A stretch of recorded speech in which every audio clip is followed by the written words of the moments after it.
ဒီမိန်းကလေးကလမ်းနဲ့ဆိုတာကိုပဲမကြည့်ပါနဲ့တကယ်တမ်းနောက်ွယ်မှာတော့သူမဟာတနေ့ကိုအစားရှင်းနဲ့စားပါတယ်အလုပ်တက်တဲ့အချိန်မှာစားပြီးရင်အလုပ်ဆင်းတဲ့အချိန်မှာလည်းစားပါတယ်မကြခင်မှာပဲချွေဝါဟာသူ့ကိုယ်သူခါးတွေတုပ်လာတာကိုတွေ့ရှိသွားပါတယ်သူမဟာခန္ဓာကိုယ်သွေးလျားစီမဲခေါင်းဝင်တစ်ထဲကိုအမြန်ရှာဝေပြီးဖုံးဖိဖို့ကြိုးစားခဲ့ပါတယ်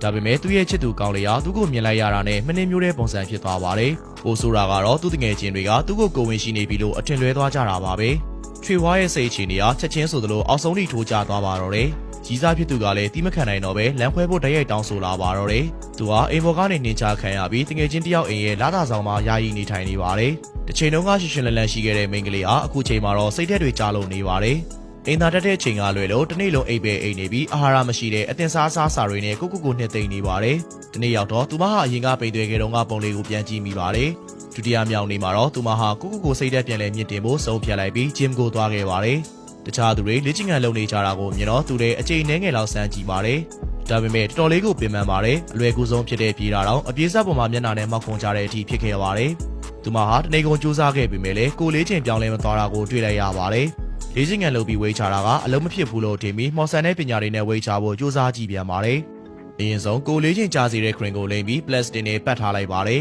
။ဒါပေမဲ့တိတ်မကြခင်မှာပဲသူထပ်ပြီးပိုက်စားလာပြန်ပါတယ်။တိတ်ကလေးအစာပြေစားဖို့လုံနေပေမဲ့ရလန့်အနေနဲ့တငယ်ချင်းကမိသွားပါတယ်။သူမဟာစူးစမ်းကျင်တဲ့စိတ်ဓာတ်တွေနဲ့ကိုလေးချင်းချော့ချရဲ့အဖွဲ့မှာပါဝင်ခဲ့ပြန်ပါတယ်။ပထမချိန်ပြေးတဲ့အခါမှာသူတို့တွေကမြန်ပြေးကြပါတယ်။ဒါပေမဲ့3မိနစ်လောက်ရောက်တော့သူတို့မပြေးနိုင်ကြတော့ပါဘူး။ဒုတိယချိန်မှာတော့သူတို့နည်းနည်းတိုးတက်လာပါတယ်။4မိနစ်ကျော်ထိပြေးနိုင်နေပါပြီ။လုပ်ငန်းစဉ်ကခက်ခဲပေမဲ့လည်းသူတို့နေတဲ့ဆက်လက်စူးစမ်းနေပါတယ်။ပြေးတဲ့အချိန်ကတဖြည်းဖြည်းပူကြလာပါပြီ။အကွာဝေးကလည်းပူဝေးလာပါတယ်။ထွေဝါဟာနေတိုင်းမောပန်းသွားတဲ့အထိကိုမစုံမနစ်စူးစမ်းပါတယ်။အစီဘိုတွေကင်းစင်ဖို့ဆိုရင်ကျမကြီးနဲ့ညီညွတ်အောင်စားတော့ဖို့ကအဓိကပါပဲ။သူမဟာနေတိုင်းအသီးရွက်တွေကိုပဲစားပါတယ်။အစားအစာတစ်ခုချင်းစီမှာပါတဲ့ကယ်လိုရီတွေကိုလည်းဂူတဆိုင်နဲ့ရေတွက်ပြီးကယ်လိုရီများတဲ့အစားအစာတွေကိုရှောင်ပါတယ်။စူးစမ်းမှုဟာဘယ်တော့မှစိတ်မပြတ်စေခဲ့ပါဘူး။တစ်လအတွင်းမှာပဲချွေဝါဟာကိုလေးချိန်30ကီလိုလောက်ကျသွားပါတယ်။ရုပ်ဆိုးတဲ့ဘဲလေးဟာငန်းဖြူလေးဖြစ်ပြောင်းလဲသွားပါပြီ။အခုဆိုသူမဟာတောက်ပပြီးလှပနေပါပြီ။သူမဟာရီစာဟောင်းရဲ့ကုမ္ပဏီကိုတွားလိုက်တော့ရီစာဟောင်းရဲ့သူ့ကိုကြည့်တဲ့ကြီးတွေကလုံးဝပြောင်းလဲသွားတာကိုတွေ့လိုက်ရပါတယ်။ရီစာဟောင်းကလည်းအကောင်ဆုံးစူးစမ်းပြီးချွေဝါကိုထပ်မံဆွဲဆောင်နေတာသိလိုက်ရတော့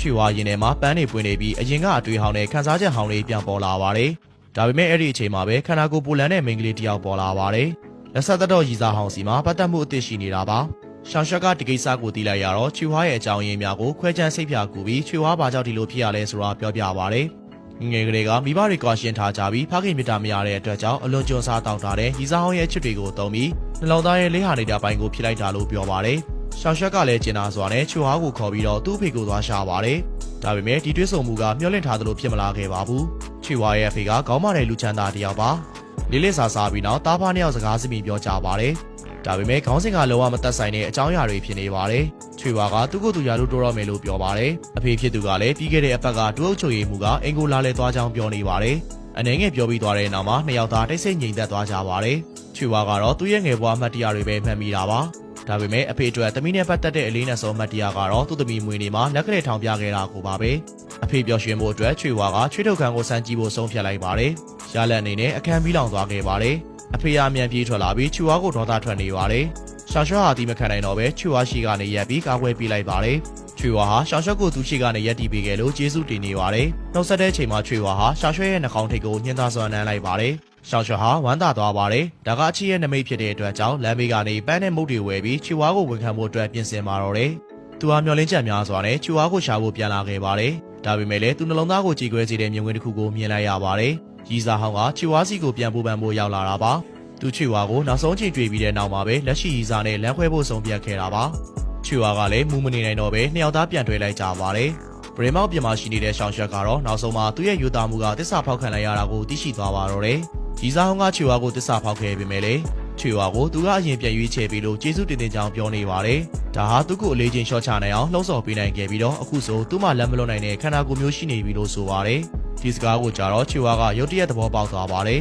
။ဒါကအပြစ်မှန်အသွင်ပြင်ကိုပဲကျူးဆိုင်တယ်မကောင်းတဲ့ယောက်ျားပဲမဟုတ်လား။သူဝါနေတဲ့ချိန်တုန်းကကြတော့သူ့ကိုမကြိုက်ဘူးပိန်သွားတဲ့အခါကျတော့သူနဲ့ပြန်တွေ့ချင်နေတယ်။ချွေဝါဟာအလွန်နှောင်တရပြီးရီစာဟောင်းကိုမောင်းထုတ်လိုက်ပါတယ်။ဒီအချိန်မှာပဲသူ့ရဲ့ဘေးမှာတစ်ချိန်လုံးရှိနေပြီးခဲ့တဲ့ရှောင်းရှက်ကိုသတိရမိသွားပါတယ်။ဒါပေမဲ့ရှောင်းရှက်ကတော့သူ့ပေါ်စိတ်ပြတ်သွားခဲ့ပါပြီ။ရှောင်းရှက်ဟာကားထဲကနေပုံနေတဲ့ပန်းဒီလုံးကိုထုတ်ခဲ့ပြီးတော့ဒါကမင်းမဲလို့ပြောလိုက်ပါတယ်။အပြင်ဘက်မှာတော့ကြည်ကောင်းပေမဲ့အထဲမှာတော့ပုံနေတယ်လို့ပြောလိုက်ပါတယ်။ ပြောပြီးတာနဲ့ရှောင်ရွှက်လဲကောင်းမောင်ပြီးထွက်သွားပါတော့တယ်တစ်ချက်လေးမှနောက်ပြန်လဲမကြည့်ပါဘူးချွေဝါကနားမလည်နိုင်ဖြစ်နေပါတယ်ကိုလေးချင်းလျှော့ချတာအောင်မြင်ခဲ့ပေမဲ့ဘွားကဘာလို့ပို့ဆိုးသွားရတာလဲဆိုပြီးလမ်းလျှောက်ရင်ငုံနေတော့လူစိုးတွေနဲ့တွေ့တော့ကြောက်လန့်ပြီးစပါးခင်းထဲဝင်သွားပါတယ်အကြာကြီးစဉ်းစားပြီးတော့ဘလို့အိပ်ပျော်သွားမှန်းတော့မသိလိုက်ပါဘူးမနက်မိုးလင်းပြီးတော့ကောက်ရိတ်တဲ့သူတွေတောင်အလုံးစနေပါပြီဒါပေမဲ့သူကတော့အနေရကိုသတိမထားမိပါဘူးချွေဝါဟာကောက်ရိတ်ဆက်ကြောင်ထိခိုက်ဒဏ်ရာရတော့မဲ့အချိန်မှာလေသမားဦးလေးကြီးတယောက်ကသူ့ကိုကယ်သွားပါတယ်သူကချွေဝါကိုရေတပူးပေးလိုက်ပါတယ်ချွေဝါလည်းတကုံတောက်ပြီးတော့ချက်ချင်းပြန်ထွေးထုတ်လိုက်ပါတယ်လက်ဆက်သက်တော့အထက်ကရက်တွေပါချွေဝါစိတ်ထဲမှာအလုံးစင်းတာတောင်အရက်ယူလာတယ်